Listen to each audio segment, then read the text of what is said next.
What is up, YouTube family? Matt here. And I have said some dumb things. You see, I recently broke one of my very own YouTube rules, and I'm here to come clean. Ever since 2007, I've been making YouTube videos, and the focus of my channel kind of morphed into urban exploring mixed with horror and the supernatural. Somewhere along the way, these random adventures led me to start making filming location videos. That's because during my 40-year stay here on Earth, I've lived in a lot of places that, weirdly enough, were once movie sets for some big Hollywood films and television shows. And because I lived near these filming locations, I had unique knowledge of those areas, and so I made videos about them. All was going well until I started to venture out and explore further from home, and that's where I ran into some problems. You see, buried within my filming location video series are 3 little cancers that I want to expose and bring to light. So sit back, relax, and grab some popcorn, because you guys are going to see me bleed here for a little bit. Now, the first big mistake I want to address is my haircut. Geez, what the heck was I thinking? I don't know what's worse, getting some information wrong or that haircut. Man! Just kidding.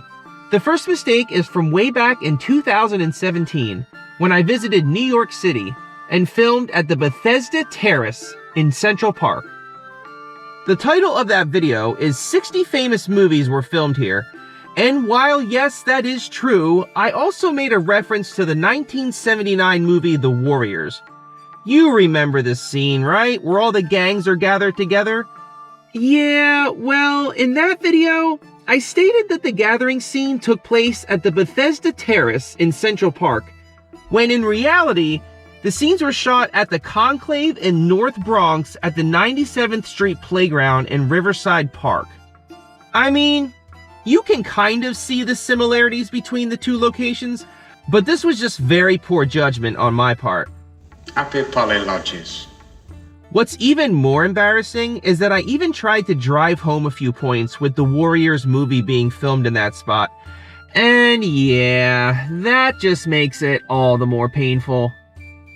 That was definitely a lesson that I had to learn the hard way, and I basically just kind of let it go without ever correcting it. But I'll tell you one thing though, it definitely helped out in the audience engagement in the comments section. Man, people really do love to tell you when you're wrong. The second mistake I want to point out is from the time I did the Creepshow filming location video, which took place at Island Beach State Park in New Jersey. The mistake that I made in that video is when I told everyone that the house from the movie was the one on the island. Now, this one I'm going to base on a technicality, because in actuality, in real life you see, there is only one house on that entire island that is close to the water like that, and it very closely resembles the one seen in the film. It wasn't until later that I saw this very old interview with George Romero stating that the house in the movie is completely fictitious. The next story is called Something That Tied You Over. We shot the film largely in Pittsburgh. We went to the Jersey Shore for 3 or 4 days just to shoot the scenes at the actual ocean. None of this stuff that you're going to see there is real. Leslie's house, which seems so real, and it seems like such a real location, doesn't exist. When you see the wide shots of it, it's a matte painting. When he's standing on his porch looking out, it's just a little piece of railing that we used. And of course the inside rooms, the bedroom and the bathroom and so forth, are sets. So that place is a completely non-existent place. I think it's a really ingenious, the designer, Cletus Anderson, was very ingeniously figured out a way to just break this up into a lot of little pieces and make it seem like a real place. I couldn't believe it. I was completely duped. Even the interior shots were fictitious. In reality, the house that I thought was in the movie is actually an official vacation residence exclusively for the New Jersey governor. You remember, The very same house that Governor Chris Christie and his family used when they were caught on the beach right after the governor closed down the entire park for everyone except for him and his family? Yeah, that same place. Now, I'm going to go on record and say that this was one of the most convincing matte paintings that I've ever seen. I was completely fooled by the movie magic. So since I thought the house was real, I figured if this was the only house on the island that is close to the beach like that, and Google search said that it was built in the 1920s, that means that it obviously would have been there for the filming of Creepshow in 1981, and I thought that because it was a governmental residence, that would explain why there would be no interior shots found on Google search, and because the house in the film and the governor's mansion looked pretty similar, I was convinced that the two houses were the same. But, no, I was wrong. So, yeah, I apologize for that one as well. This is just my opinion, but it looks as if the artist of the matte painting used the governor's vacation house as an inspiration, or at least as a reference, judging by how similar the two houses look.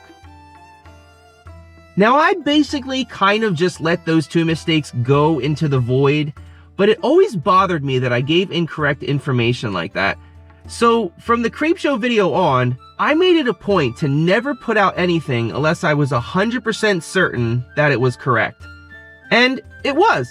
All was going well, that is, up until the very last video that I did, which took place in Red Bank, New Jersey. You see, in that video, I visited Jay and Silent Bob's Secret Stash comic book store, and I mentioned in the video that the store appears on the show Comic Book Men.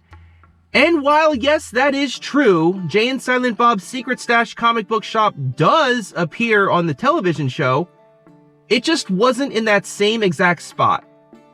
You see, the store recently moved locations not too long ago, and the filming of the television show was at the old store location, just a short block away from where I initially stated.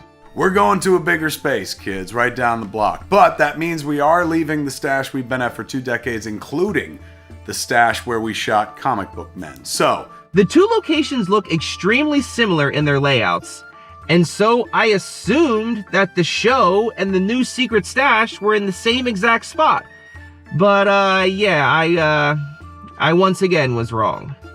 I could have even played around with the words a little bit if an argument ever came about, but I'm just going to go ahead and call myself out and say that I was slightly off on that one. So, that's what I meant in the beginning of the video when I said I broke one of my very own YouTube rules. And hey, everybody makes mistakes. I am far from perfect, and I will always be a student of life. I will never stop learning and growing, and of course I'm going to make a few mistakes here and there. And I just wanted this video to serve as 2 things. 1, that I'm owning my baggage and correcting some information that I got wrong. And 2, that from here on out, I'm going to go back to my rule of not rushing to put things out. Because what my last video taught me is that quality and getting things wrong can most certainly suffer if you're not careful, and deadlines make it hard to take the extra time to research and get as much information as you can on the subject that I might be working on. I was really trying to take advantage of December because it's a really good month for ad revenue, and I wanted to challenge myself and see how quickly I could put out videos and still maintain my type of style and quality. And yeah, it didn't work. One might ask, why don't you just take those videos down? Why leave them up? And I'm leaving them up as a painful reminder to not do it again, number 1, and number 2, all of the rest of the information in those videos is correct. And I could very well have just left those go and not said anything, but I care too much about my credibility these days, and I really felt that I needed to address these. So yeah, thank you all for taking the time to stay till the end of the video and listen to me ramble and admit my failures. Thank you also for tuning in and for subscribing. You all are awesome. This is Matt from Random Video Circus. Thanks for watching.